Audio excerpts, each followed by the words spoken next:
জানেন কি রাধার নাম আগে কেন বলা হয়? দেবঋষি নারদ একদিন গভীর চিন্তায় পড়ে গেলেন। তিনি ভাবতে লাগলেন, পৃথিবীর মানুষ কেন সবসময় রাধে কৃষ্ণ বলে? কেন ভগবান শ্রীকৃষ্ণের নামের আগে রাধার নাম নেওয়া হয়? এই প্রশ্নের উত্তর জানার জন্য তিনি সরাসরি ভগবান কৃষ্ণের কাছে গেলেন। নারদ ভক্তি ভরে বললেন, প্রভু, আপনি তো স্বয়ং ভগবান, তবুও মানুষ কেন আগে রাধার নাম নেয়, তারপর আপনার নাম বলে?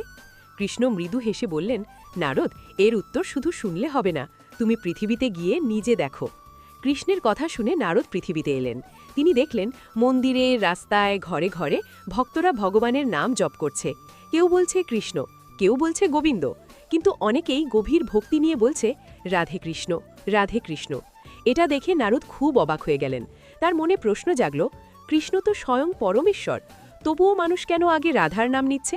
এই রহস্য জানার জন্য তিনি আবার কৃষ্ণের কাছে ফিরে গেলেন। তখন কৃষ্ণ শান্ত কণ্ঠে বললেন, নারদ, রাধা শুধু আমার প্রিয় নন, তিনি আমার শক্তি, আমার প্রেম এবং আমার ভক্তির মূর্তি। কৃষ্ণ আরও বললেন, যে সত্যিকারের ভক্তি নিয়ে আমার কাছে আসতে চায় তাকে আগে রাধার কৃপা পেতে হয়, কারণ রাধার প্রেমের মাধ্যমেই মানুষ আমাকে অনুভব করতে পারে। তারপর কৃষ্ণ মৃদু হেসে বললেন, যেমন ফুল আর তার সুগন্ধ আলাদা নয়, তেমনি আমি আর রাধাও আলাদা নই। এই কথা শুনে নারদ সব বুঝতে পারলেন। তারপর থেকে তিনিও ভক্তদের সঙ্গে বলতে লাগলেন, রাধে কৃষ্ণ, রাধে কৃষ্ণ।